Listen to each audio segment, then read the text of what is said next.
Since we started this idea of having something called transition that would do this, that and the other, and set out a very tentative kind of a model. And it's very interesting, I think, to pause at this point 5 years on and have a look at where we are and where things are going. So there are now 375 official transition initiatives, 402 mullahs, although actually the anecdotal evidence is that there's a lot more than that. So people get in touch from Japan where there's just a handful of formal transition projects, and so actually there's loads more that aren't registered. And that seems to be the same in lots of places too.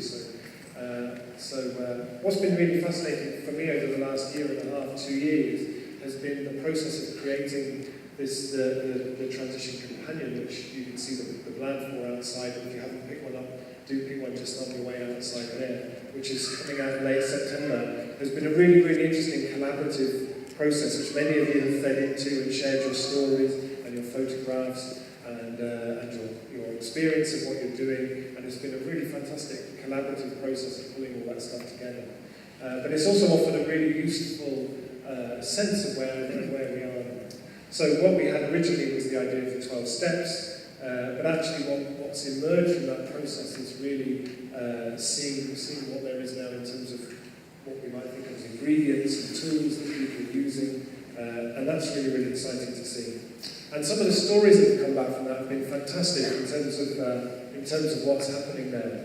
So things like the Lewis power station recently, where in about 5 weeks they raised £307,000 in order to cover the local brewery and solar PV, and the people here who are making film in transition, which many of you would really like you to tell your stories for that film.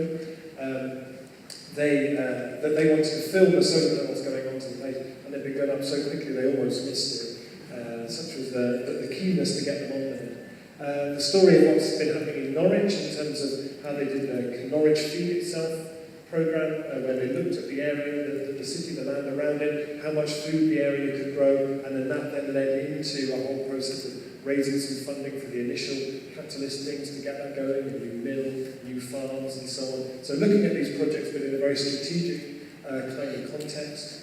In Malvern, where they've got the gas lamps throughout Malvern that are listed, 109 of them Victorian gas lamps that cost a fortune to maintain every year, cost each £130 of gas, and the energy group from Transition Malvern, who are known locally as the Gasketeers, stepped in, and I think they basically sort of drew together all the energy bills in Malvern, and they looked at the lamps and totally rethought them and redesigned them. So they now use 84% less gas to run. They're 10 times brighter than they were before, and they're now looking at installing an anaerobic digestion scheme to power the lights. There's the Bristol Pound clearance here for the Bristol Pound, and there'll be a workshop about that. So the transition currencies that started with Totnes and Lewis, Brixton, Stroud, now moving into a new evolution of what mobile phone-based local currencies look like. There's all the amazing things happening around the world as well, with people who've come here from Brazil, from Sweden, from Portugal, from Spain, from all over the place to share their stories about what's happening. We're really grateful for people to share those stories. Thank you for that. There was the shop. It's interesting as well to see when transition projects start up that there's such a catalyst for other things. So in Slathwaite or Slowett in Yorkshire, where the local grocery shop shut down, and the local community decided actually they wanted to keep the shop open, they wanted to run it themselves. They raised £15,000 in about 3 weeks in order to take the shop over. The shop's now running, but it's also now become a catalyst for a local food growing cooperative, for an energy cooperative. All these other things are kind of spinning off it. And when they started running the shop, they told this really lovely story about when they became people who were running the shop, they became wholesalers. They wanted to sell garlic, and they found that as wholesalers, the only garlic you could buy came from China. So they thought, this is just ridiculous. We grow pretty good garlic around here as well. So they started the Slathwaite Garlic Challenge.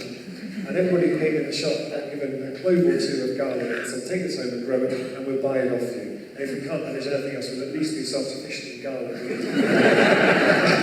this town.